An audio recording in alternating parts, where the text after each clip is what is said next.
драги присутни, добро вечер и добродојдовте на ова наше вечерашно излагање. Значи, за оние кои што се прв пат, кои што не беа синоќа, еден мал увод. Значи, синоќа имавме за нашите моќни исцелители на здравјето, а главна тема, како синоќа, така и ова ноќ ќе биде болеста како глобален проблем. Што е поважно од нашето здравје? Мислам дека не. Треба да поработиме малце на тоа, малце на себе, на своето здравје, на нашите навики и што треба да направиме, значи да отфрлиме за подобар живот, за подобро здравје. Ова вечер наш говорник биде Часлав Дечевски, он ќе се осврне малце на пошироко што е болеста, како делуваат лековите, оние фармацевтски на нашето здравје, дали тие помагаат или не, но тоа покасно ќе видиме.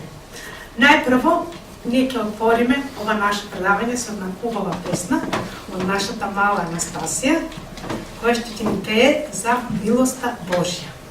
Познатата песна која што Amazing Grace имаме слушнато, ќе слушаме во изгледа на Анастасија.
Чудна е милоста Божја и да ни овозможи ова вечер да слушнеме нешто повеќе за нашето здравје.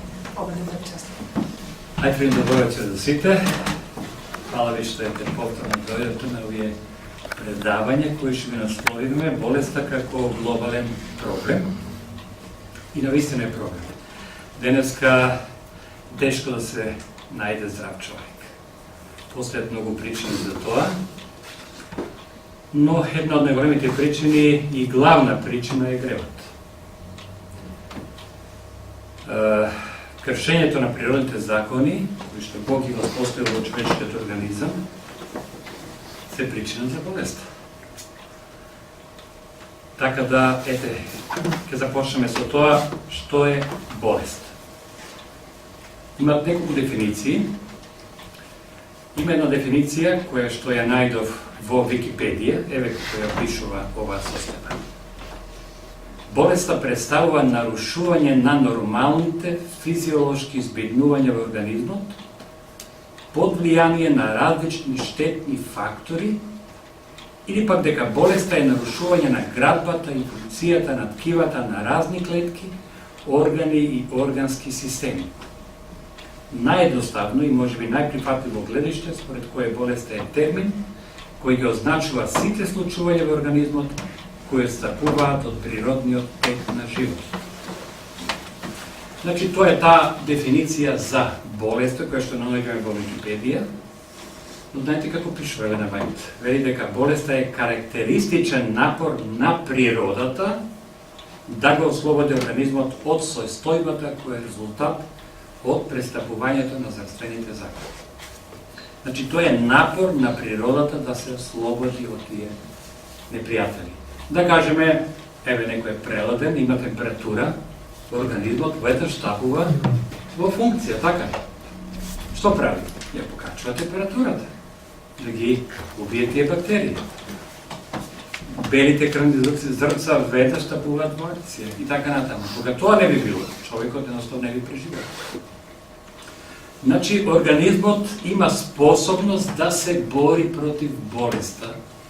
Колку е поздрав организмот, толку е и поефикасен и толку пократко ќе трае болеста.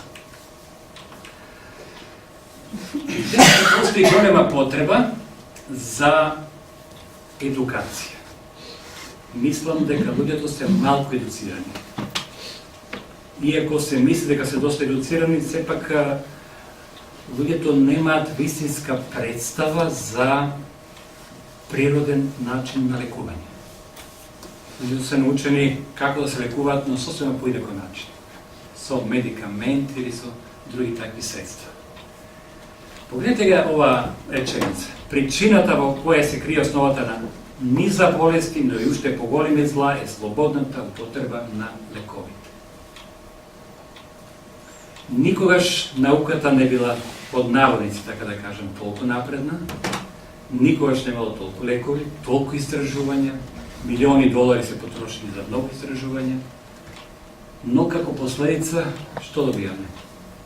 Болеста се повеќе се шири во светот.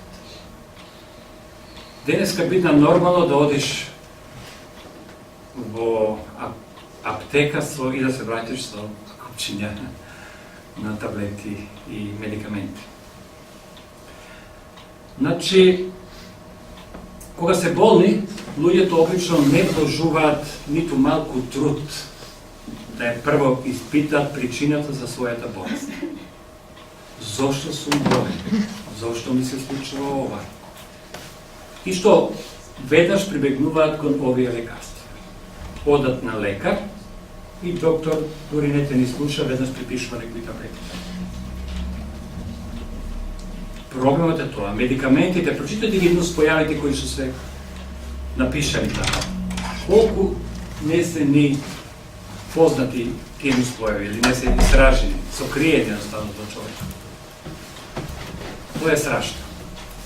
Јас сеќавам една прилика која бе веднаш кога ми открија порано, на 15 години, некои бактерии во жолудникот. И ми дадоа 3 врста таблети. Избив една, втора, се чувствував како да се трудам. Верувајте, таква промена почувствував и решив да ги оставам. И потоа најдов природно средство, користев лимун, користев од магданосоној корен, користев мед и што пушено средство не сеќам, направив тоа и по една лажица за недела дена, направив повторна анализа, резултатите беа сосема отворени. Лимунов сок? Лимунов сок? Лимунов сок, да. Мислам, не само лимунов сок, него цел лимун. Сомбел, така натаму. Корен од магданос, мед имаше и мисли, од уште една состојка не може да седно сега, одамна беше тоа. И на тој начин го реши проблемот, без никакви нуспојави. Дури е пријатно на кој ќе го јадеш и вкусиш. Значи, луѓето кои ќе се разболат, што прават право? Воопшто не размислуваат зошто ме снајде ова. Која е причината? Дали јадам добра храна? Дали навреме легнувам? Дали пушам? Дали пијам и така натаму? Туку веднаш ка што? Одат кај лекар или некој па и не одат, отприлike знаат што и купуваат медикаменти. Денеска е слободно да се купуваат медикаменти. Антибиотика не дадеш.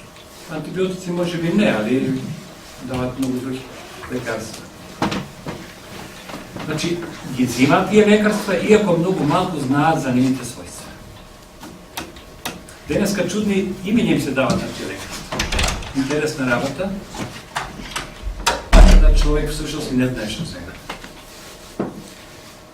Јас прочитал на едно место, кога еден бајт викали, кога за јаглениот прав би ставиле некој чудно име, непознато, вели тоа би се многу продавало. Пишуваш лек, не знам, за желудник и некој странско име му ставаш. Едноставно луѓето не знаат што взимат и што купуваат. Тоа е еден глобален проблем, јас тоа така го согледувам. И уште една голема важна вистина, која што е многу занемарена, а и непозната. Луѓето треба да бидат поучени дека лековите не лекуваат болест. Лековите всушност се хемија. Јас не ги нарекувам лекови. Овде би требало да напишам медикаменти. Затоа што и не се лекови. Тие во себе содржат хемија. Да кажеме, има некој, не знам, висок притисок, под дејство на таа хемија, ќе испие таа таблета, ќе се спушти. Например, ќе се прошири крвниот сад или ќе се стесни, така натаму. После поминувањето на дејството или варењето на лекот, повторно е истата состојба. Но отровот се собира внатре. И така, следниот ден, и следниот ден, и следниот ден, и со месеци, и со години, состојбата не се подобрува. Има луѓе кои што се целуват од лекот. Зошто е тоа така? Затоа што не можат да лекуваат болест. Тие само ќе извршат некоја хемиска реакција внатре, ќе го прошират крвниот сад, ќе го стеснат или нешто ќе предизвикаат и тоа е тоа. Штом ќе помине времето и дејството на лекот, повторно мораш да пиеш.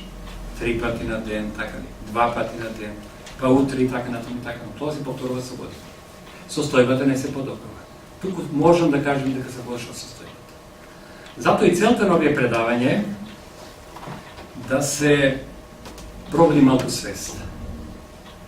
Мислам дека луѓето денеска имаат потреба за голема едукација во врска со користење на природни средства. Единствена надежда подобрување на состојбата луѓето се поучат на правилни принципи. Кои се тие вистински лекови, или во оваа книга ги нарекуваме осмојчни целители, кои што на вистина можат да ја повратат, да го повратат здравјето. И кои ќе ги наброиме, ќе видите колку се тоа едноставно. Дури и неверојатно. Јас имам еден случај во работа во фабриката. Една жена болуваше од епилепсија. Ја погледнав еден ден, ми беше чуден погледот, ја прашува, викам, имаш некои здравствени проблеми? Вика, да. Што е проблем? Многу ме боли глава. Викам, пиеш некои таблети? Викам, пијам секој ден таблети за глава, за главоболка. Викам, јас ке ти дадам, кажем еден лек, но под еден услов, викам. Вика, кој е условот?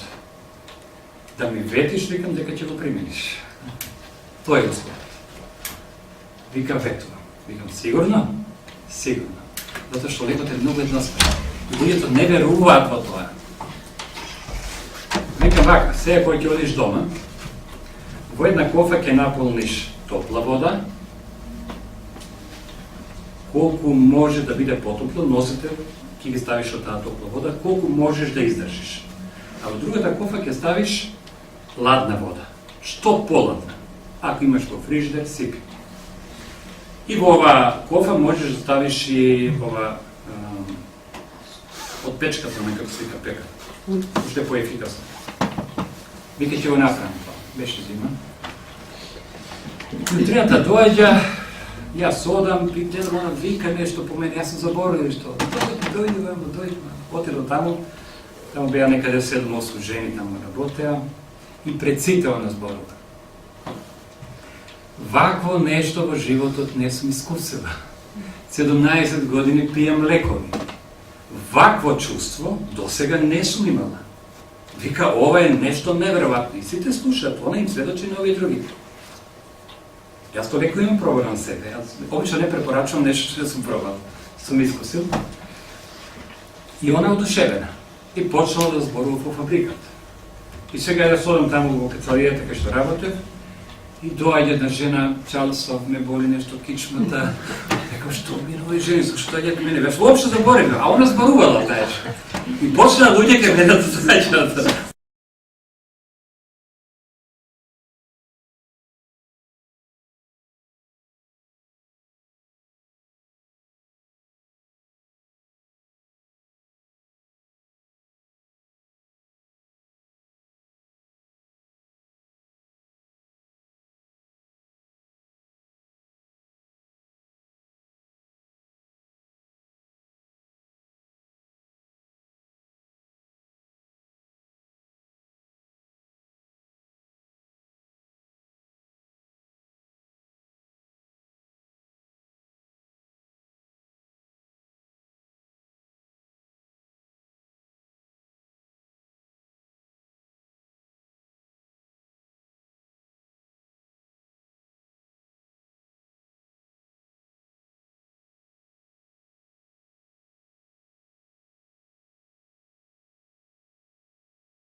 Земи наполни балонче со ладна вода и ако нешто се случи, веднаш ќе си поје вода.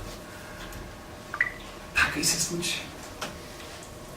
Таа колабрира на таа температура, татко ми помислил дека ја изгубив жената и се сетил на ова што веднаш ка вади, изсипува и ја враќа во живот. И тука имало близко некаде извор, се измиле и вика си одиме дома и се вратија. Што може да помогне во таа ситуација? Што ќе го оживе крвотокот? Знаете, низок притисок, крвните садови се расширени, температурата уште толку, крвта скоро не циркулира. Ти колабрираш во таа ситуација. Водата како моćно средство кое потикнува циркулацијата, гледате, за момент ја враќа во живот. Овие лекови се многу занемарени и воопшто не ги користиме. Често пати луѓето имаат конгестија на крв. Како да вика конгестија, тоа ти е кога крвта не циркулира нормално и кога се собира на едно место. Обично чувствуваш топли, например, во главата, можеби во нозете долу или така во некој друг дел на телото, едноставно навечер не можеш да заспиеш, особено ако е летно. За да сето тоа, за да се нормализира циркулацијата на крвта, пробајте со ладна вода. Држите ги нозите додека не почувствувате, пошто не циркулира, дека сте оладени, освежени. Легнете веднаш кога ќе заспиете. Ајде уште еден пример. Почнеме со примери. Има еден колега на работа исто така. Не можеше месец дена да заспи. Беше на лекар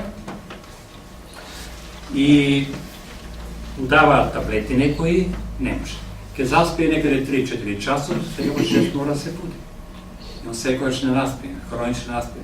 Доаѓа ке мене и ме прашува, пошто е бил популарен став да зборува со тие работи. Вика, кажи ми некој лек. Викам, ке ти кажам еден лек, викам, да го примениш. И го применам, добро. И му кажам, викам, вечерта, пред да легнеш. Ке наполниш, имаш ли када? Имам. Ке наполниш када со ладна вода.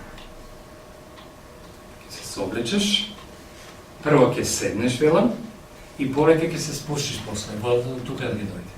И викам, доволно е само 3 секунди. Пошто што е поголема површина на телото, помалку се изложуваш на вода. Ако е помалка површина, повеќе. Викам 3 секунди, ама не она 1, 2, 3, него викам 1, 2, 3. Он вика, не, ќе умрем јас. Викам, нема да умреш, ова е лек.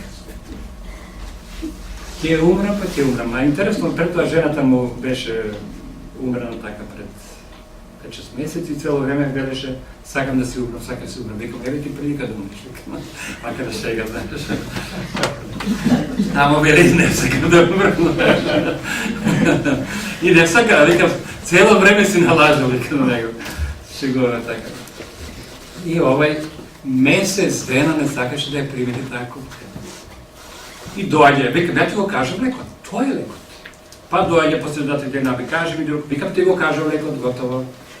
А ја знаем дека кога тогаш ќе попушти, мора, не може да кажа. Една вечер решил, викам, треба да се умрам, дека умрам, така вика, кажа, и ќе го применам ова. И го применил, му рекол, после тоа убаво да се облечеш и да се покриеш. Вика, не се сеќавам кога заспам. Само се сеќавам, легнав и само се бајте се пробудих со часовникот ме пробуди. И он почна на другите им кажа исто така за овие. Сакам да ви кажам, гледате ли, многу едноставни средства, но многу моćни. Но многу малку користени. И затоа им велам на луѓето. Ако ми дадете ветување дека ќе ги примените, додека не ги примените не знаете. Ајде уште едно ми дојде на ум кога почнеме со овие искуства. Дојде една скодработа и ме фати грип некој. Ама после 2 часа така требаше да излезам, имам состанок некој. И сега викам како да го пропушам состанокот. А болен сум, не можам, се ме боли. И глава, и нози, и целиот бев неспособен. И има она книга за исцеление на родина. Викам, некоја брза купка, викам така, дали има некој така. Најде за 15 минути. Прв пат ја пробувам. И зедов таму во бољарница сипав вода, во кофа и ги ставим нозите колку можам да издржам. А рацете до лакат ги стави во еден леген така. И со топла вода, колку можам да издржам. И направи чај од камилица кој подстикнува зноење и го пијам за во времето на купката. И го испив тој чај со мед завлажен, така Нос ги вруче води и руки вруче води. Да. Поентата да се предизвика зноење. Ја така како што бев облечен, прв пат го пробувам тој лек, јас бев од глава до пета вода, ако ми верувате. Отидов, се искапав, се преоблеков, легнав и кажам на татко, викам, пробудиме за пола сат.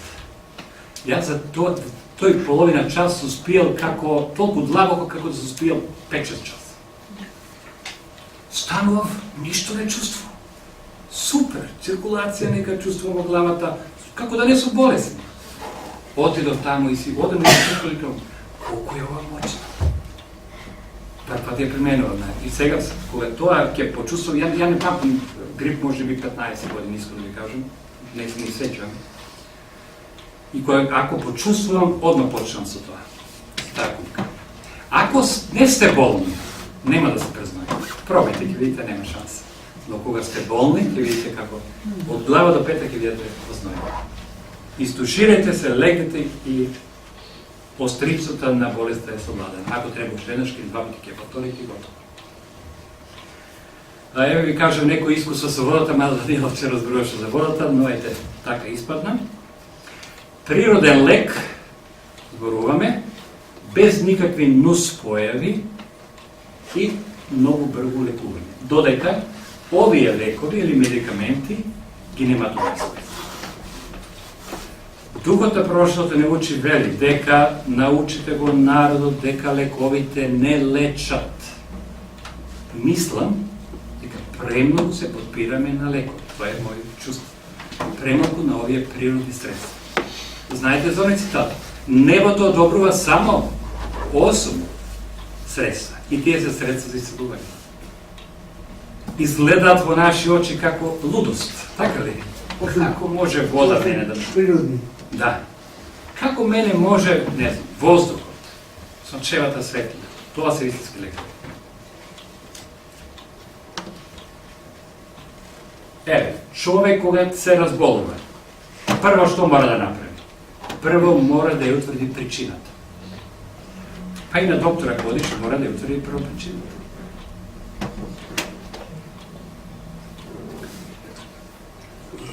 Бе веднаш на лекар, пример изборувам. Моите предавanja се тој така. Има проблеми со желудникот, не знам што е. И ги изврши сите испитувања и он ми вика се е во ред. Специјалист некој беше, вика се е во ред. Немаш бактерии, немаш онака беше бактерија. Хеликобактерија. Ова е во ред, она е во ред, се ми проверија, се е во ред, вика. Викам, докторе, јас имам проблеми. Па, вика, најверојатно е нервозен желудник. Викам, докторе, не сум воопшто нервозен. Јас, викам, најдобро го познам своето тело. Не е тоа сигурно, вика. Па не знам, тоа е вика, друго не, се е во ред. Знаете што проблем сум? Желудникот ми се изместил, веројатно физичка работа и така натаму. И тоа докторите не го открија, го открив сам. И потоа отидов во Белград, имаше една приватна клиника, би го наместија тако со некои масажи, се реши проблем. Многу едноставно. Повторно природно средство. Ја гледам како го местеше, многу едноставно. Значи, мора да се утврди причината за тоа. Штом се утврди причината, треба да се смени нездравиот начин на живот. Ако пијам, имам проблеми со, не знам, со јатра и со слични такви проблеми, треба да го оставам. Треба да го оставам алкохол. Ако пушам, иста пut. Ако се прејадувам, ако јадам нездрава храна и така натаму. Ако се преморувам, ако сум неумерен, ако сум неподвижен, стално на компјутер или во една просторија, мора да се промени сето тоа, за да се ја помогне на природата во нејзиниот обид, да ги отвори сите тие чистоти и да го обнови здравието на организмот. Прво, што морате да утврдите, што е причината. Тоа е многу важно. Второ, погрешен систем на образование.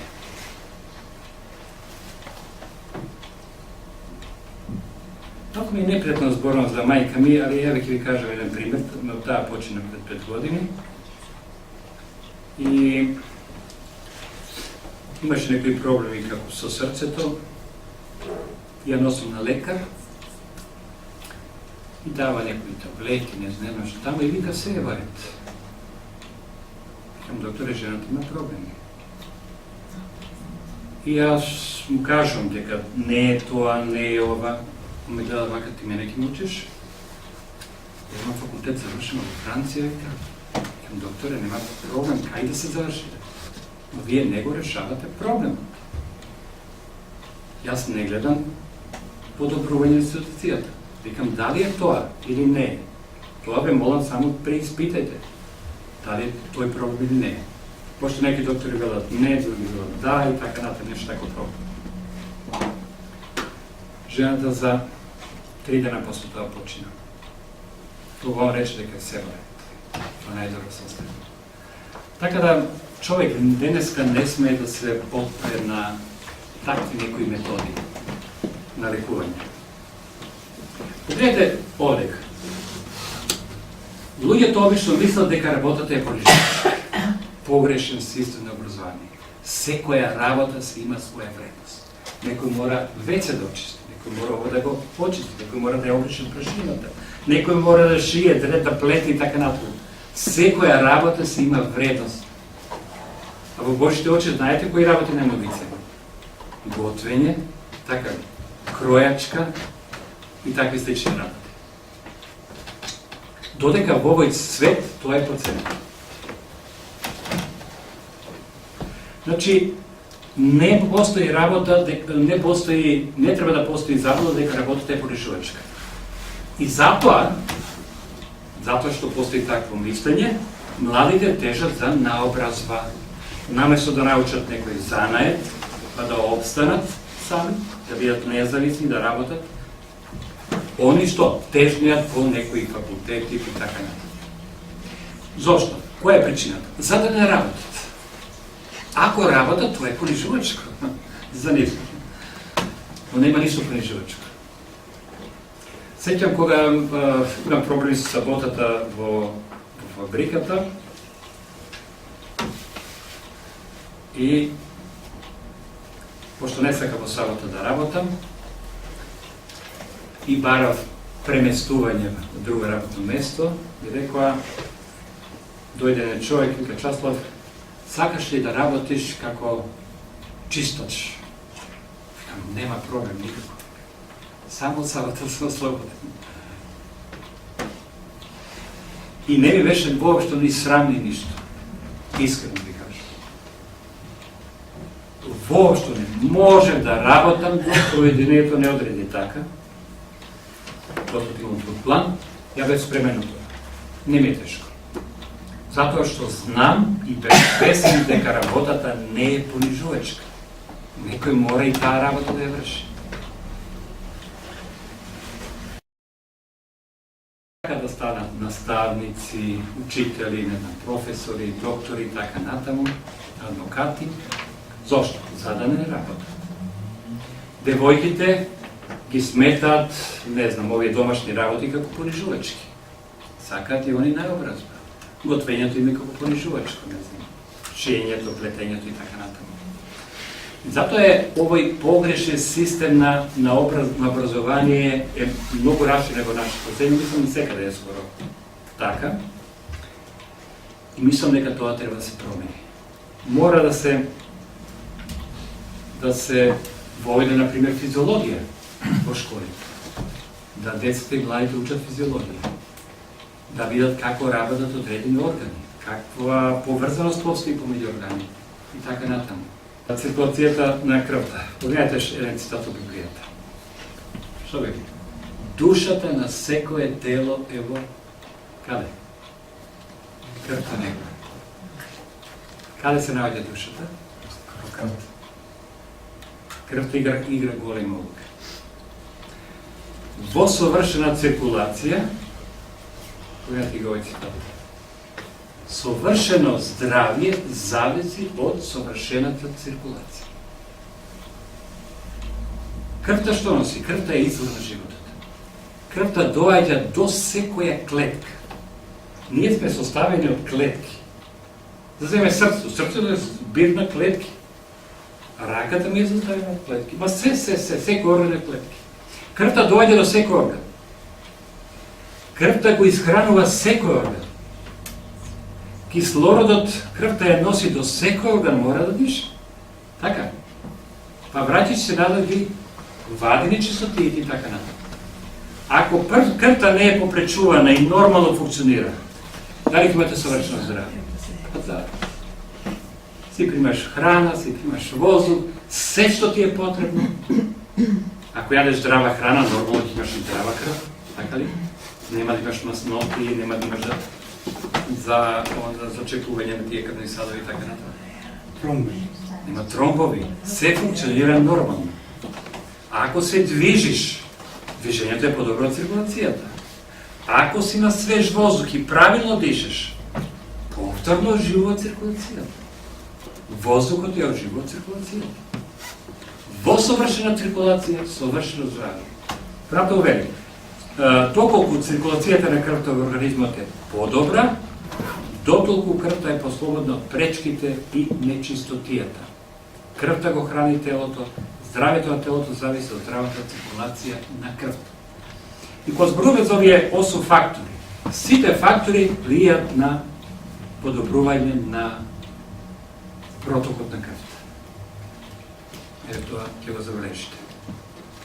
Еве, тука малите крвни задови не се ставени, само големите, инаку до секаде крвта доаѓа. Еве, кај да пробате да се исечете малку крв, мора да тече. Се е исполнето со крв. Во здрава циркулација или во совршена циркулација, совршено здравје. За да имаме совршена циркулација, мораме да промениме многу навики.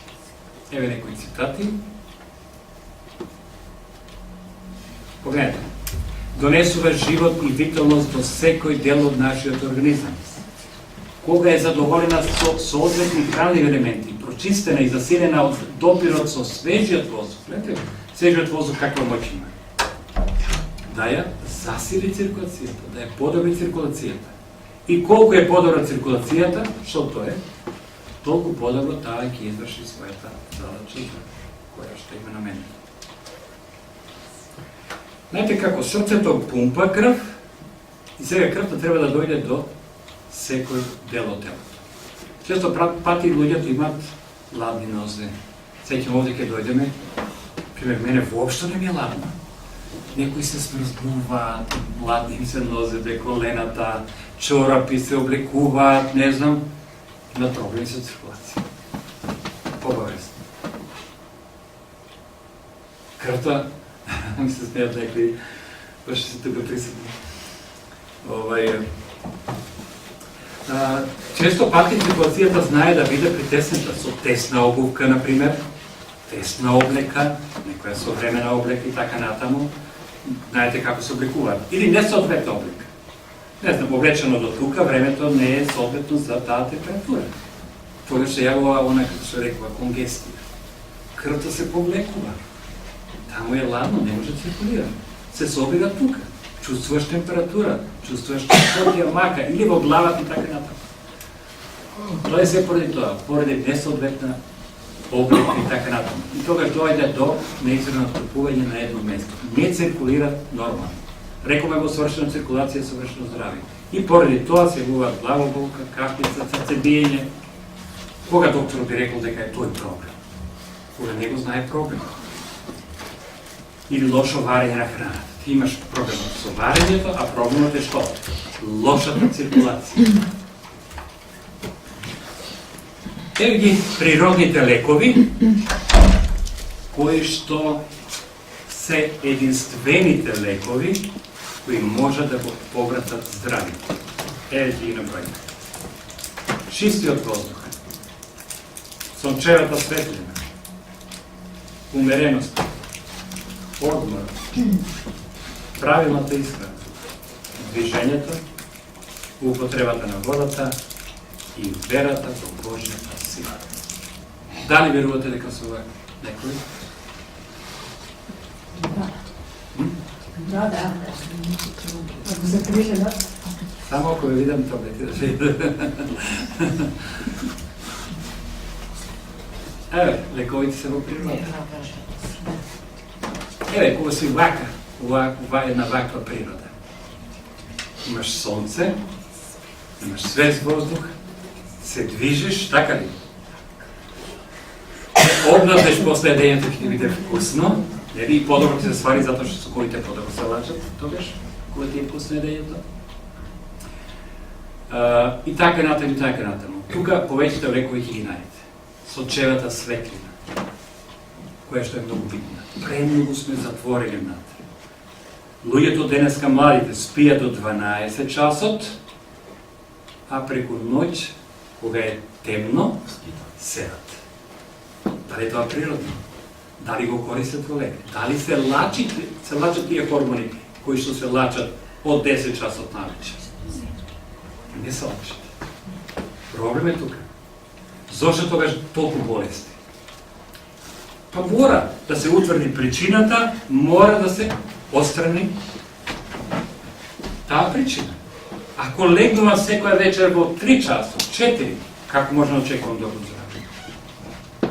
Јас можам да западам во депресија. Не сум способен за работа. Немам волја и енергија за работа, за живот и така натаму. Често пати луѓето се депресија. Како последица на тоа. Знаете дека тоа е проречка во Библијата. Во последното време дента ќе се претвори во ноќ, а ноќта во ден.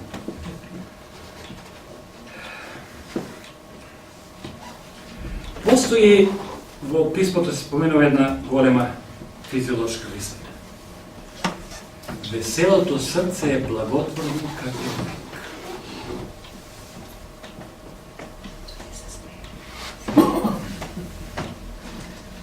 Но како да биде весело срцето? Сите сака да бидат весели, така? Погледнете понатаму. Исто од Библијата. Твоето срце нека ги чува моите заповеди, зашто тие ќе ти ги проложат деновите и годините на животот и ќе ти додадат мир. Што кажува Господ? Ако ги пазиш овие мои морални и здравствени закони, совели, ќе ти ги продолжам годините. Не само тоа, ќе ти дадам мир, ќе уживаш во живот, ќе имаш добро здравје. Па макар живела и 80 години, ќе живееш во радост. Пријатните зборови не се само сладост на душа, туку и што? Лековите за коски. Имате проблеми за коски? Еве ви лек. Применете го. Но за да имате пријатни зборови, морате да имате и добро здравје. Морате. Човек кој што е нервозен, човек кој што јаде нездрава храна, кој што постојано го раздразнува и раздразнува нервите, не може да биде спокоен. Не може. Тоа е невозможно. Тоа е доволно само малку како некој се изгледате добре, зборовите има такво моќ. Ти реагираш, ќе пламнеш, ќе викнеш и така натаму. Но пријатните зборови не само што се сладко за душите, и за тебе и за оној кој ќе ги слуша, туку и лековите за коските. Кој ќе оде на доктор, кој ќе ви каже? Знаете ли што се во коските што се состои? Во срцето од коските.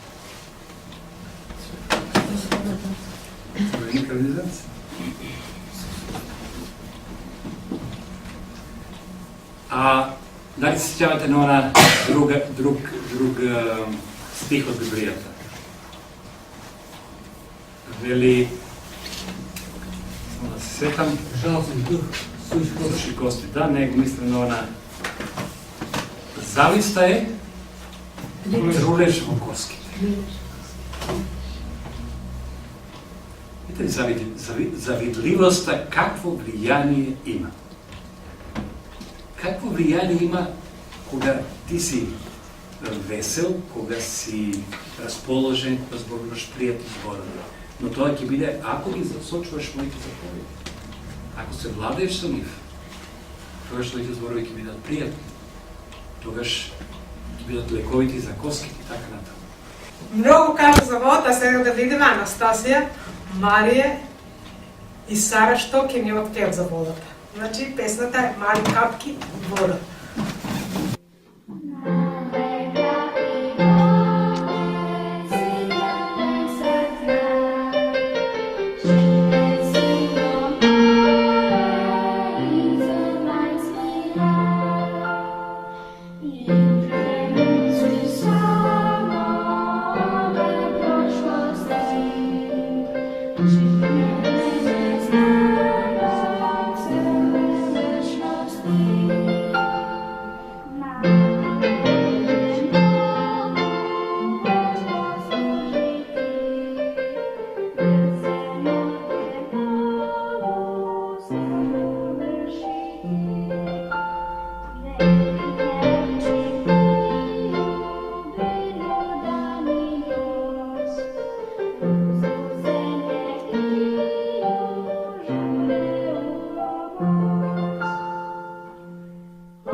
Еден од 8 лековити средства е воздухот.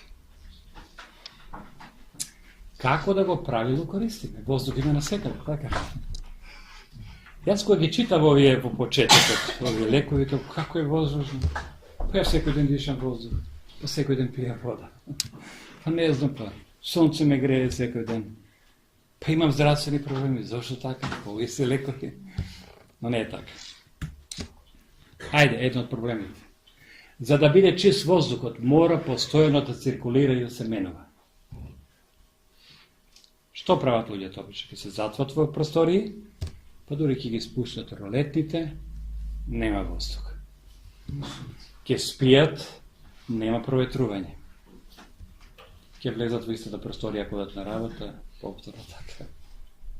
Ако работат во некоја канцеларија, така е, особено ако е зима. Ке работат цел ден затворено. Ода дома, иста ситуација. Воздухот има животворни својства. За да биде чист, мора да циркулира воздухот.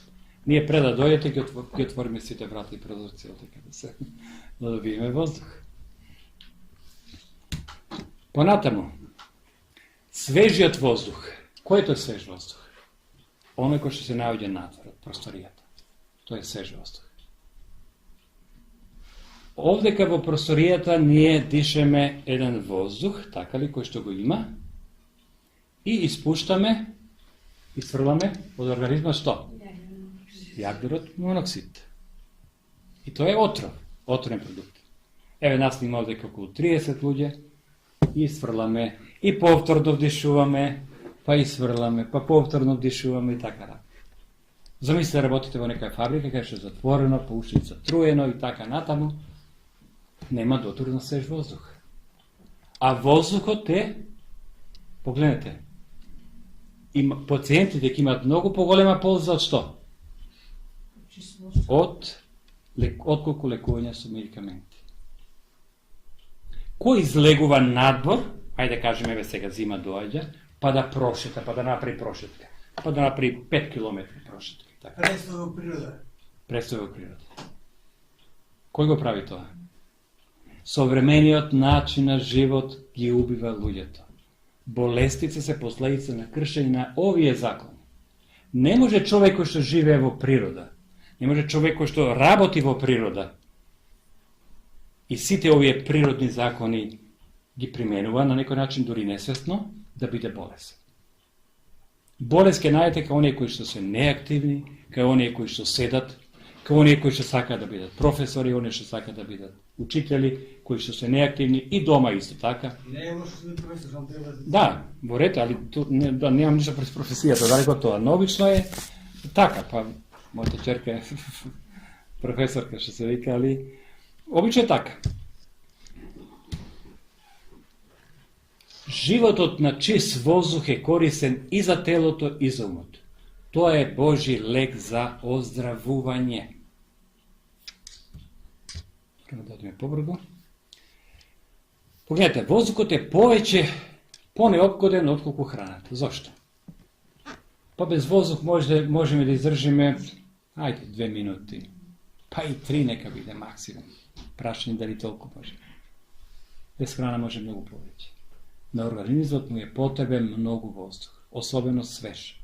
Воздух кој што циркулира, воздух кој што е свеж.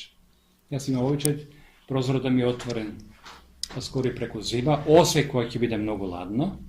Имам обичај да отворам пред да легнам да спијам, ќе се добијам чист воздух и го затворам. Тоа ми е во навика и тога ми е поубаво спиењето. Значи,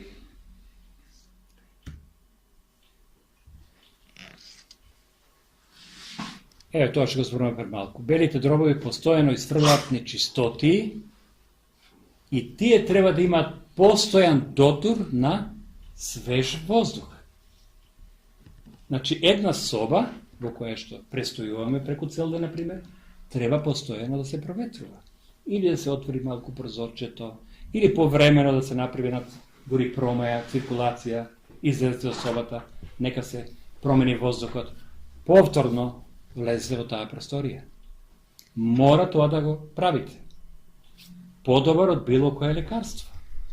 Ова е Божи метод за оздравување. Погледате, нечистиот воздух не го обезбедува потребното количество на кислород. Секоја клетка бара кислород. Крвта треба да биде оживеана со кислород. И тогаш и подобро циркулира. Тогаш ќе дојде и до најоддалечените делови, така ли, во телото. И во оние мали капилари. И тоа е една од причините зашто на некого му студи на раци и на нозе. Значи, крвта не допира до таму. Значи, затоа човек треба да размисли, зошто ми се студени рацете и нозете? Причината е недоволна циркулација или неправилна циркулација на крвта. Една од причините може да биде воздухот. Друга причина може да биде неактивноста и така натаму. И уште илјадици причини други постојат. Може би не е добро затоплен, може би она што рекоме конгестија, неправилно циркулација на крвта, која што се собира на едно место. Наместо се рашири низ целото тело. Значи, речисиот воздух не го обезбедува потребното количество на кислород, крвта стигнува во мозокот и другите органи без потребната сила. Затоа е потребно и неопходно темелно проветрување. Дали го правиме ова? Особено зиме. Ајде преку лето, верувам, прозорите се носат отворени. Но преку зима исто е потребно. Потребно и да се оди, да се прошети и да се дише свеж воздух. Особено кога ќе падне снег, особено кога паѓа дожд. Почист воздух нема што беше. А тогаш се криеме во домовите. Порано, а сеќам кога бев дете, беше поинаку, кога ќе паднеше снег, од сабаје до вечер не влегуваме дома. Сега паѓа снег, ја излегувам надвор, не можам дете да најдам, верувајте ми. Нема исчезнала радост. Нема. Сите се на компјутери, таблети, на телефони, мобилни. Како?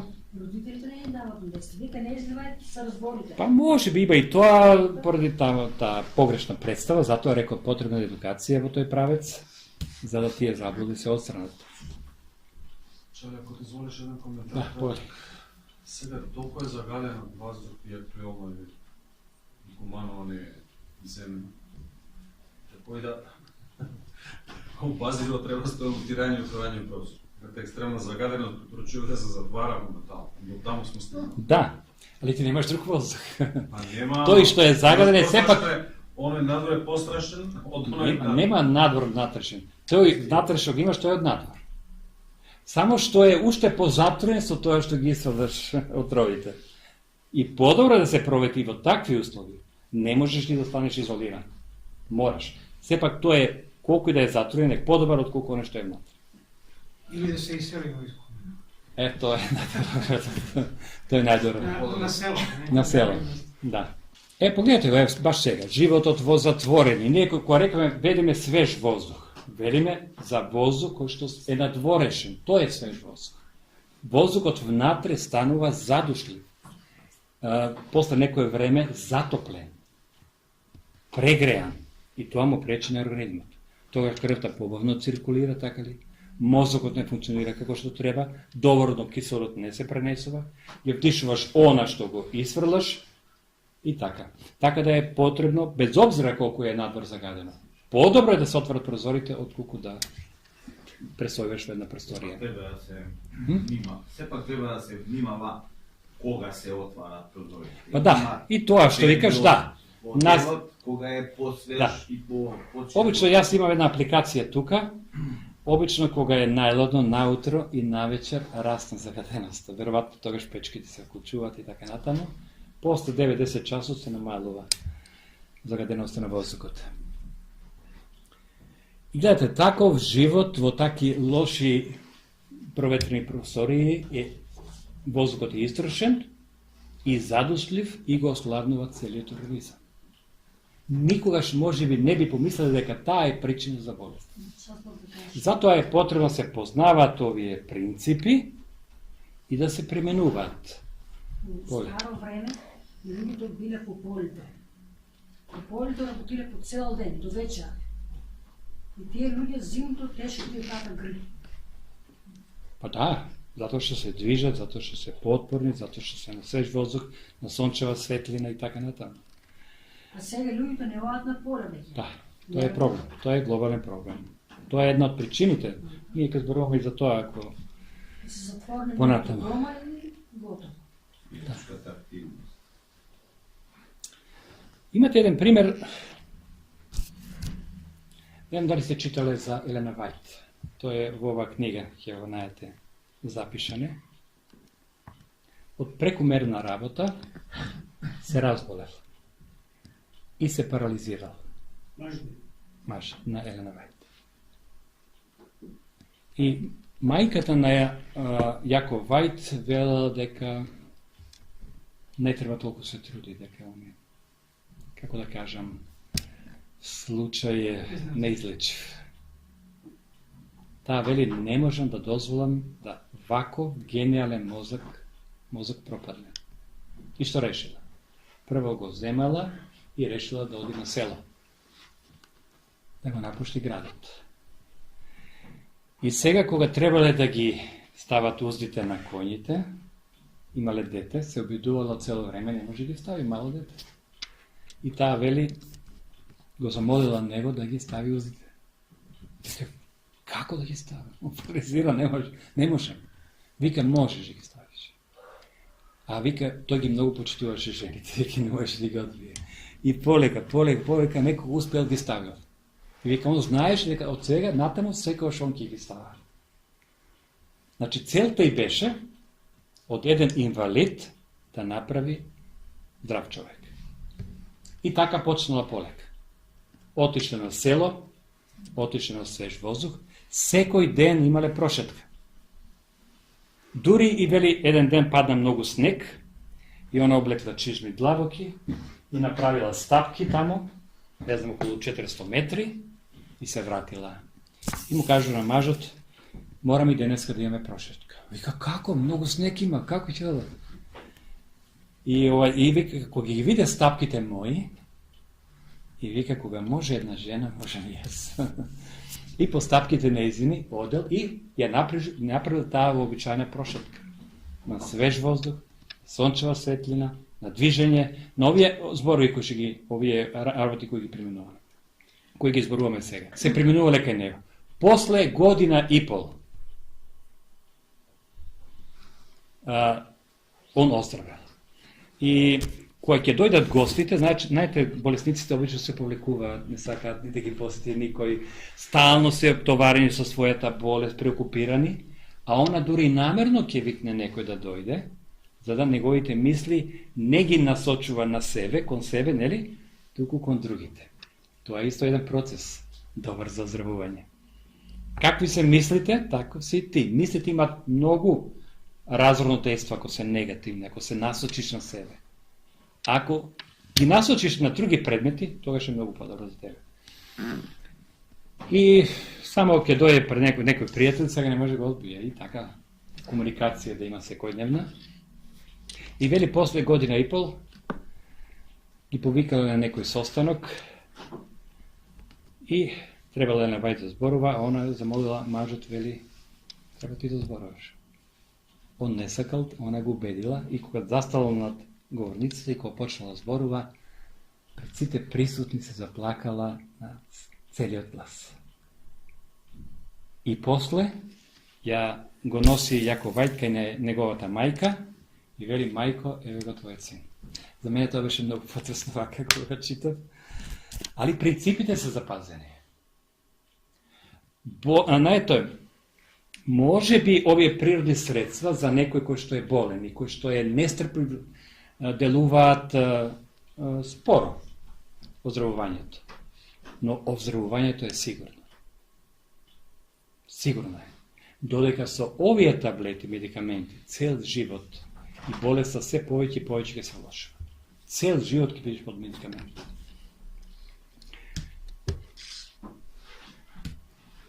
Зборуваме сега за сончевата светлина.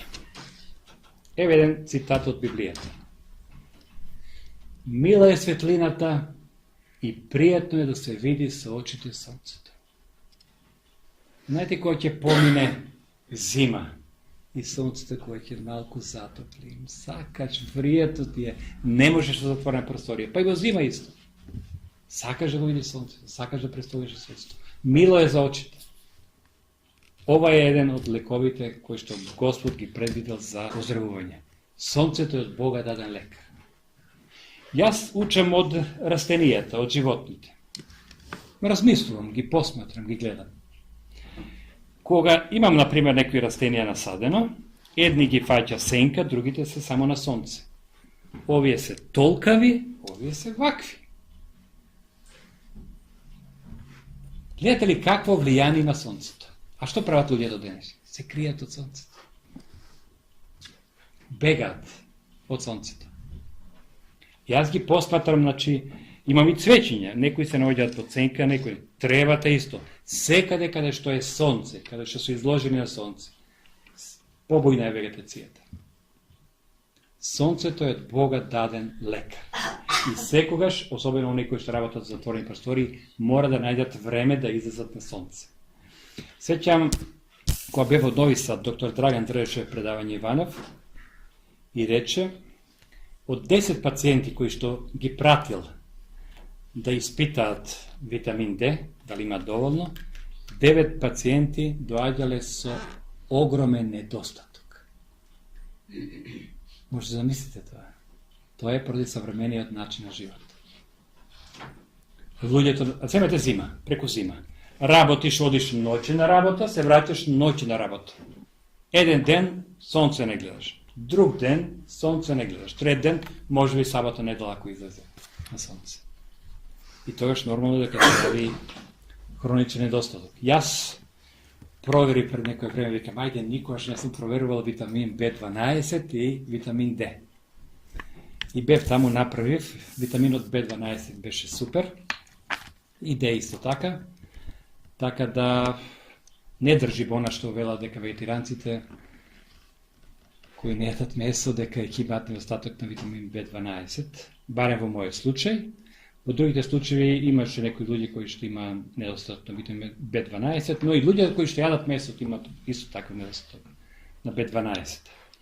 Да се држиме на сонцето. Сонцето е од Бога даден лекар. Погледнете го овој цитат. Многу луѓе внимателно се грижат за цвеќињата и растенијата во своите домови. Стакленикот или прозорецот наменет за таа употреба е топол и сончев.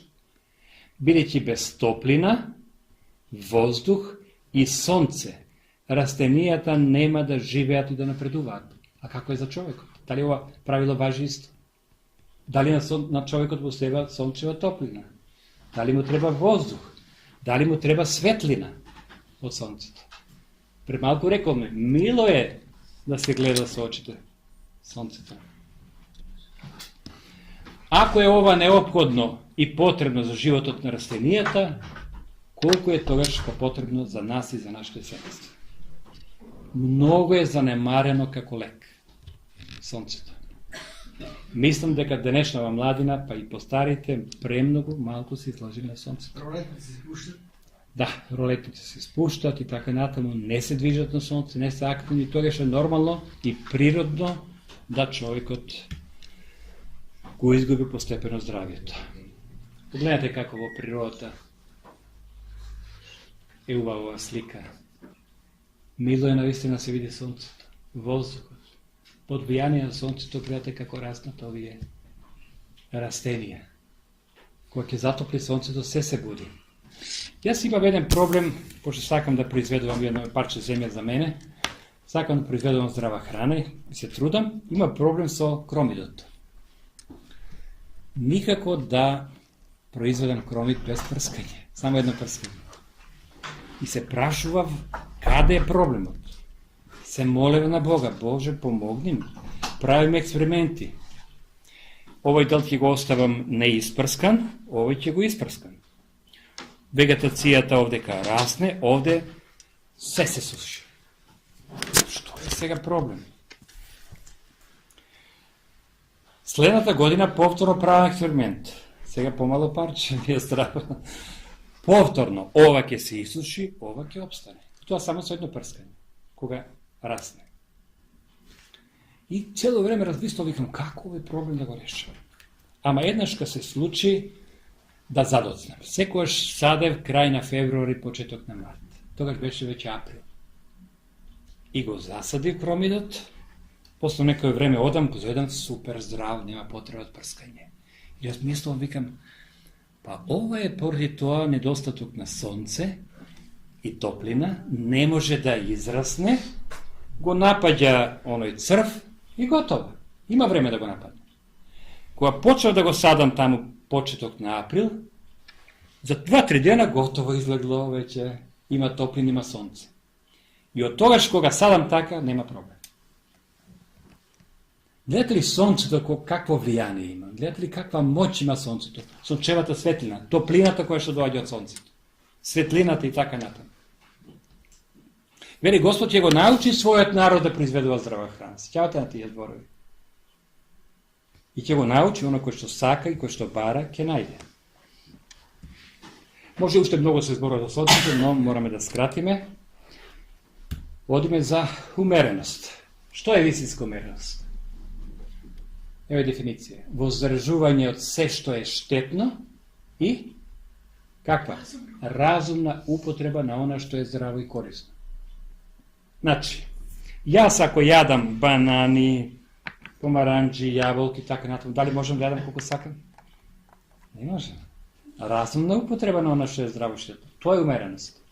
Ima jedan stih, veli vaša ta umerenost da im bide poznata na sucite luđe. Ima još jedan citat. Nije kako narod, veli, premnogo jade. I na istine je tako. Kako pravila sestra Vajte? Koga je bilo najvkusno, ostavala. I kaže moj slučaj, znači, kad se molim na Gospodu, i Gospodi, nauči me koga treba da prekinem sve da jede. I taka se pomoli i počnem da jadam i mi vika, prekini. A mene toliko nije slatko, mi se jade, pa najslatko mi vikam, čekam kako da prekinem. Vikam, ajde, ke se najedam svega po utrekem, i se najedam, kako se najedam, pa mi žal veće postoji. Vikam, pa zašto ne ga posluša, pa svega problemi i tako na tamo. Za da god sačuvate zdravlje na telo to, na umot, morame da jademe umereno. Sestra Vajt veli, koga stanuvala i prestanuvala da jade, bila isto toliko gladna koliko je stanuvala da jade. Zašto? Evo, umerenost je važna. Zato što prvo ne se optovaruje želudnikot. I site oni organi koji su učestvovati u procesu na varenje ili na pretvorenje na hranata u krv i vrzne suvanje. Se štedi energija. Sjećam ja 10 dana jednaška bev na sokovi samo. Rešio jednaška, pošto ima i cveklo i morkovi, takvi ravoti, neli avgust mesec, vikam svega sve imam, ne moram da kupujem. I 10 dana. Tretji od den mi beše kritičan. Ne možem da izdržam, mi se jade. Klekno mi se molam, pomogni mi Bože, pomogni mi, sakam 10 dana sam. I se moram i dobim snaga u molitvati. Go izdržao taj den. 4. den, 5. den, 10. den, nikakvi problemi. Odam po ulica, imam čustvo ke polet. Verujete mi, takvo čustvo imam. Ne možem da mi kažem kakva svežina ima vo glavat. Možem da čitam, da rabotam na kompjuter cel dan da ne se umoram. Ne trošiš energija, a primaš vitamini, minerali, enzimi, sve ono što je potrebno, sveža hrana. I mu preporačujem na seku ono koje što se čustva, može biti strošeno, umorno, pospano i tako, nema svežina, neko primjeni ova. U početku teško, prvite 2-3 dana, naravno će 3. den. I drugi ljudi go pravile, gledali 3. den. Najteže, doktor Ivano sega beme u Romanija, isto mi kaže, 3. den beše najteža klika. Verovatno organizmo treba da se prisposobi, neki proces se slučuvati natre i dođe kriza. Odime po natrag. Kada je započela neumerenost? Na naša trpeza. Su upotrebana kakva? Nezdrava hrana. Pržena hrana, mesna hrana, na razrazljiva hrana, može bi se nekoj začini i tako natamo. Na hrana koja što ne je dobra za organizam. Zašto velam nezdrava? Zato što, koga jadeš nezdrava hrana, ta na nekoj način iritira nervite i sozdava zavisnost. Така настануваат пијаници, така настануваат uvijek će se drogirati i така натаму пушачи, така натаму. Барат се поголем и поголем посилен стимуланс. Не може да го задоволи. Луѓето ќе јадат некоја храна, да кажеме чорба, мора нешто да додаде на крај. Нема, ова ми е како да кажем, блуткаво, да. А не е блуткаво. Него сакам, потребно му е нешто што? će go nadrazni. On je zavisnik od hrana. On je, ili kako da go kažem to, drogiran od nezdrava hrana. I to je jedan vid droga. I sekoj den bar. Onaj koji će nauči luto da jade. Ako ne jede luto, hranata mu je blutava, nema. I tako natamo. Ako ne stavi neko začini, nemu je vkusna hranata i tako natamo. Ako ne se prejede i ne dobro nego napoli stomakot, ne najede. I tako natamo. Тука започнува неумереност. Со нездрава храна на нашата трпеза. Еве го, цитатот. Апетитот е воспитан да бара нешто посилно. Значи, ќе јадеш и не се наситуваш. Се стреми да го одржи и изголеми ова пријатно чувство. Се додека попуштањето не премине во навика, која се изразува со постојана желба за се посилни стимуланси, како што се тутунот, виното и жестоките пијалаци. Пијаниците не настануваат случајно. Постепено почнува трпеза. Од тука почнува. Па бара се понешто посилно и посилно. И така натаму. Пијаницата не настанува случајно пијаница. Бара посилно. Ки спи една чашка ракија, мутре ке сака 2. Па ке сака 3. Така ли? Па 4 и така натаму. Кога бев јас во војска, во армија, бев во Ниш, имаше еден човек, пошто тоа беше како техничка работилница во војска, работеа цивилни луѓе, и беше еден кој што многу пиеше. Ја не сум видел досега во животот некој така да пие. Ке му кажат, ајде направи ми ред, да кажеме оваа клупа, ке ти дадам едно шише раки. Без проблем ќе направи. Нема само ракија да даде. И кога ќе му дада, ако му дадат шише, пие како вода. И мора да му го земат. Ако му сипат во чаша, целата чаша ќе испие. Јас во животот това не сум го видел. Толкова зависност. Дојде се бајле, дојде пијан. Ако човек беше добар, не беше лош. Но ете, докаде го довела тоа попуштање. Значи, колку повеќе му се попушта на апетитот, толку почести ќе бидат неговите парења и толку потешко ќе биде да се владее со него. Зошто треба се стане кога ти е најсладко? Да не дојдеш во вакви искушенија. Зошто Исус постал 40 денови? Да го победи апетитот. Апетитот е големо зло. Замислите кога овие принципи би ги применени во нашиот живот. Дали би имале потреби од лекар? Кога би биле умерени во се, кога би јадале здрава храна, кога би се движале на сонце, на сончева светлина, така ли, кога би биле активни, кога нашите мисли биле позбудни, кога правилно би употребувале водата, кога правилна или здрава исхрана употребуваме, така ли, кога ќе сме умерени во се, не можеш. Господ ветил. Што ветил? Израците. Јас сум, ако ги пазиш овие мои заповеди, што е ли? Ниједна болест нема да пушта на тебе.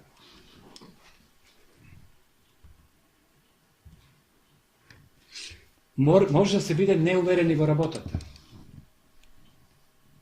Јас имам еден електричар овде како што работеше во инсталација. Работи од сабајле до 22 часа. Така со месеци, со години, многу му имам зборувано.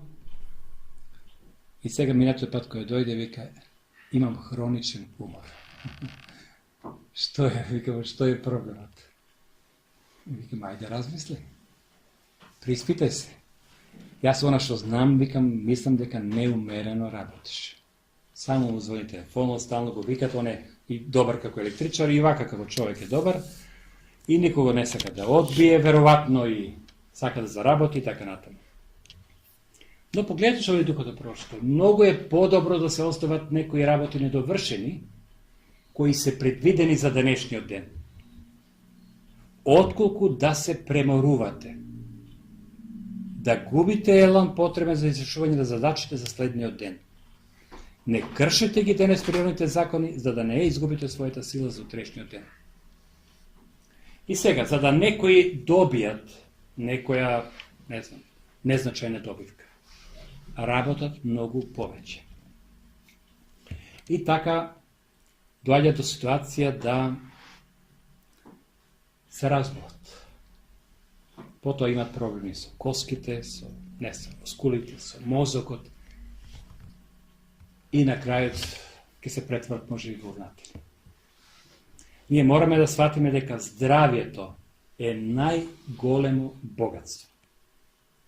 Образованието, честа, богатството не може да го замени здравието. Сето тоа е во ред и тоа е предност. Но ако се изгуби здравието, не вреди. Сеќам, имав чичо кој што работеше, татко ми брат, кој што работеше во странство многу години и се прибра дома, печели многу пари, тоа се случило на тат банјка. Ќавате, му ги се тоа. Човекот се разболе, доби рак. Јас се сеќам уште како дете на неговите зборови. Пред смртта знаете што велеше? Само Господ да ми го поврати здравието, лепче и солче ќе си јадам. Ми стана тие зборови во умот. Лепче и солче ќе си јадам, само да ми го поврати здравието. Гледате здравието колко е вредно. Не го ценат луѓето, зошто? Па работат, па се преморуваат, па наместо да одморат, свесни дека да одморат, за да добијат или печалат пари, па одат повторно работа и така натаму. Се додека него изгубат своето здравје. Кога човекот би го ценил своето здравје, оби внимавал. Ке каже, оно ми е повредно отколку богатството, повредно ми е отколку ова или она и така натаму. На прво место, бидејќи ништо не ми вреди ако немам здравје.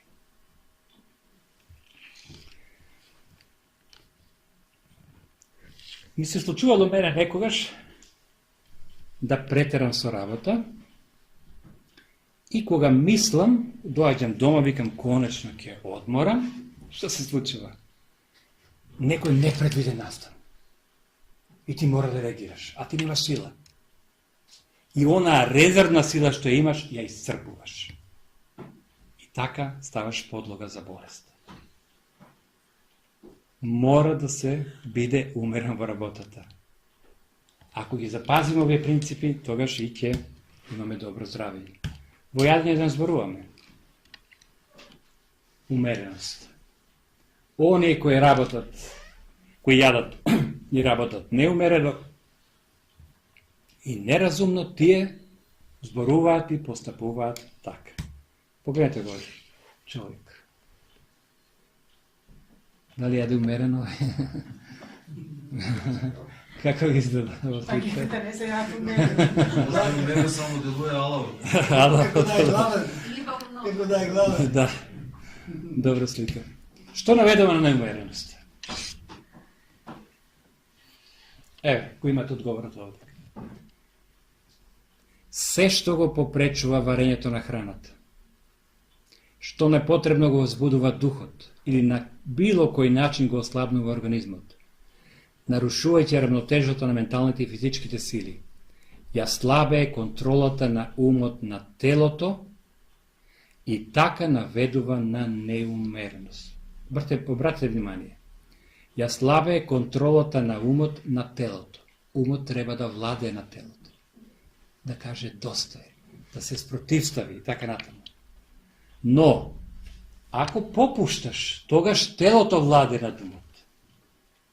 Свесен си, но немаш сила да се спротивставиш. Падот на многу талентирани млади животи може да му се припише на неприродниот апетит кој бил предизвикан од штетната исхрана. Одиме за одмор. Одморот исто така многу важен сегмент ако сакаме да бидеме здрави. На човекот му е потребен одмор. Самиот Исус што им рекол учениците: дојдете и отпочинете малку. Одморете се. Како правел Енох, сеќавате? Одел, проповедал, зборувал, сведочел, па се повлекува. Па повторно и така натаму. Една иста работа го заморува организмот секој ден ако се извршува. Еве, добро е да... Значи, некои луѓе се разболуваат поради неумерена работа и за обновувањето на здравите на таквите им е потребен одмор. Но каков одмор? Дали треба да лежи? Дали треба да спие?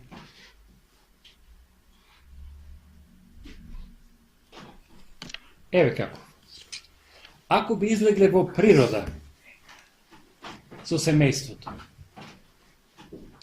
на свеж воздух, Представо природа. представи природа, со пријатен дух и расположение, сонце, сончева светлина, Прекрасна гледка. прекрасна гледка и така натаму. Зарем не е убава фотографија и зарем не е ова вистински одмор. Една година ми се случи, бе во Крушево 10 дена на одмор, па потоа 10 дена во Охрид. Детето ми беше мало, 7 месеци. Во Крушево се одморив. Во оној свеж воздух, во онаа планина. Го ставав тогаш не бие они, како вика тоа, кенгурчиња. И како го шетам, ќе заспи. И јас ке легам така. Грб, додека се проводи, па станаме, па потро се шетаме. Вистински одмор. Отидо во Охрид, премногу вручо, претопло. Не можеш да спиеш. Детето плаче, комарци. Како да ви кажам, врева, галама, бука и така натаму. И јас си викам, мене вистински одмор ми беше во Крушево. На планина, на чист воздух. И имаше мир таму. Така да, оному каде што е врева, може би не е најдобро да се одмора човекот. Освежување со разновидна работа. Ако работите една иста работа секојдневно, морате доаѓа време кога ќе се заситите и морате да промените. Работите друга работа. Одете во поле, копајте, не знам, или било која друга работа. Променете ја. Затоа одморот е корисен. Еве, ќе отидеш во некоја друга средина, па ќе ти пријатно, така ли?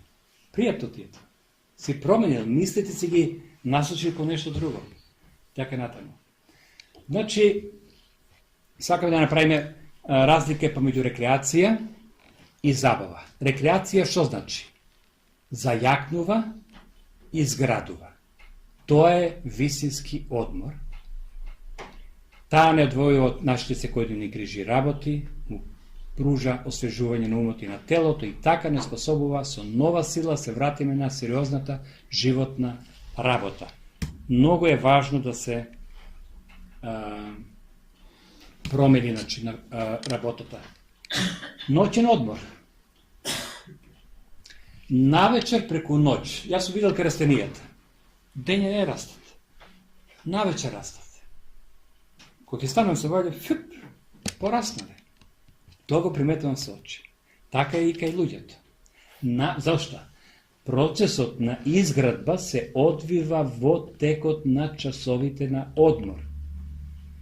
И од суштинско значење е, особено во младото, спиењето секојаш да биде редовно и собилно. Погледнете го овој цитат. Спиењето пред полноќ вреди многу повеќе од она по полноќ. Али тоа сте го искусили. Такви закони создал Господ. 2 часа пред полноќ вредат како 4 часа по полноќ. Видете, можете и помалку дури да спиете, а да бидете посвежи. Отколку некој кој ќе спие цел ден. И ја нема таа свежина. Зошто? Бидејќи во тие ноќни часови работат тие хормони. Да кажем мелатонин, серотонин и така натаму се лачат кога? Од 10 часот најмногу, 100%. До 12 часот, после почнува да опаѓа таа скала. Како се намалува ноќта, се помалку се лачи тој хормон. Тој го нарекуваат и хормон на среќа. И затоа можеш дори помалку да спиеш. Јас на време од 10 до 4, многу повеќе бе одмора, отколку не знам да спием од 2 до 12 часа. Тоа е време предвидено за одмор. Денеска, сотоната тоа многу добро го знае и го користи. Младите како прават. Дали вашето дете, колку часот вашето дете легнува? Дали легнува на време? Ovdje kad je postavljeno tamo koliko, 10 časa, tako i 5 minuti, tako nešto.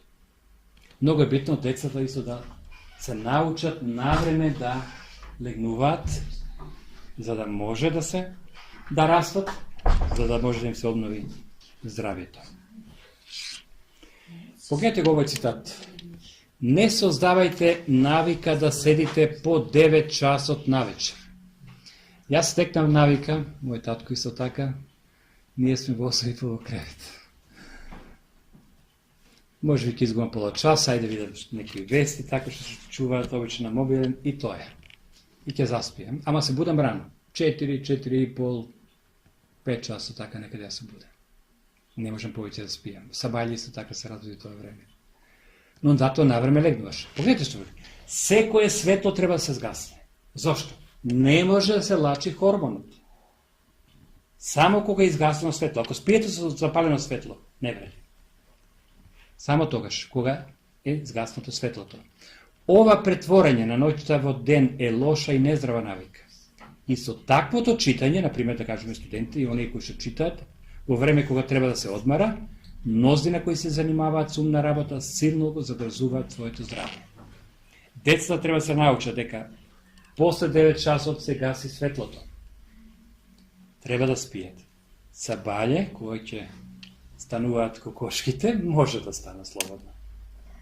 Да, и кога е ден. Во тоа време нема читање, нема проучување. Организмот, метаболизмот опаѓа. И тоа е природен процес. На организмот му е потребен одмор.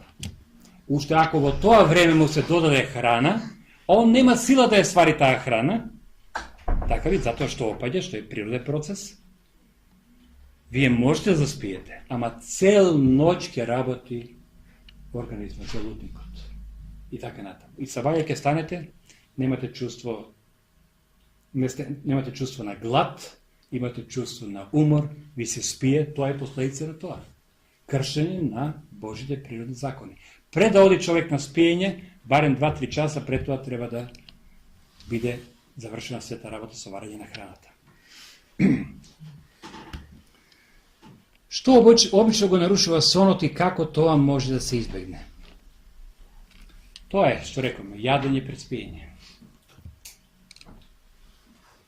Некои луѓе не можат да заспијат ако не јадат. Зошто? Прешло во навика. Иеко се земени сите редовни обрци, луѓето повторно јадат пред спиење затоа што чувствуваат слабост. Зошто чувствуваат слабост? Или се прејале, така ли? Или јаделе нездрава храна и така натаму. И нормално дека организмот вапи за одмор. Он ми вика, дај ми одмор, а ти тоа го толкуваш, дај ми храна. Преморен организмот. Не му треба храна во тоа време. Ако ви се јаде во тоа време, земете, напите се една чаша ладна вода и ќе ви помине желбата за храна. Што ми се дали овој наспиен? Не изгледа. Изгледа така. Да. Еве, ако постојано работи желудникот, не може правилно да изврши својата задача. Се појавуваат непријатни сништа, човекот наутро се буди неосвежен, така ли? Без желба за поедок. Она другото го рекоме. И ваквата појава, ако често пати се повторува, доведува до болест. И после се прашуваме зошто сме болесни. Дали е можно да се има совршено здравје, да говориме на ова прашање, кој што го поставиме овдека? Дали денес е можно да се биде здрав и да се има совршено здравје? Што мислите? Дали ако се применуваат овие фактори, овие 8 лековити или моćни целители, дали може да се има совршено здравје? Еве еден одговор ми текна за овој цитат. Излез 15.26. Ако го послушаш добро гласот на Господ твојот Бог, овие работи ќе ги изнесоме. Ова се Божји принципи. Ако правиш што е угодно пред очите негови, ако ги почитуваш неговите закони, ако почитуваш природните закони кои што владеат во нашите организми, кои што тој ги дал. Ако ги слушаш заповедите негови, нема да ти пратам, што вели? Ниедна болест, така ли? Дали верувате во ова? Ама условот кој е? Ако ги почитуваш неговите закони. И природни, и морални. Ова значи нов почеток. Да почнеме да ги применуваме овие 8 фактори. Овие моćни исцелители. И ќе видите дека, погледнете ги животните. Погледнете ги животните. Животно кое што е пуштено на слобода, никогаш не може да го видиш болесно скоро. Се движи на сончева светлина, така ли е? Не боже. Оние кои што се затворени се болесни. Оние луѓе кои што држат крави, ја знам некои, во затворени простори, секој дневно им даваат таблети и инjekции. Не може да бидеш здрав. Во темна просторија, во место, нечист воздух, нема светлина, нема воздух, нема сонце, нема ништо. Како може да биде здрав? Затоа млекото во денешно време е многу несигурно да се употребува, освен ако чуваш крави своји или знаеш некој Алпите што вели Васе. Да. Тогаш може да се има добреба. Господ да ни помогне да овие 8 моćни исцелители ги примениме во нашиот живот. И на сите усакувам да имате совршено здравје. Тоа е моја желба и молитва за сите вас и за мене и Господ да ни помогне. Фала уште еднаш за вашето присуство.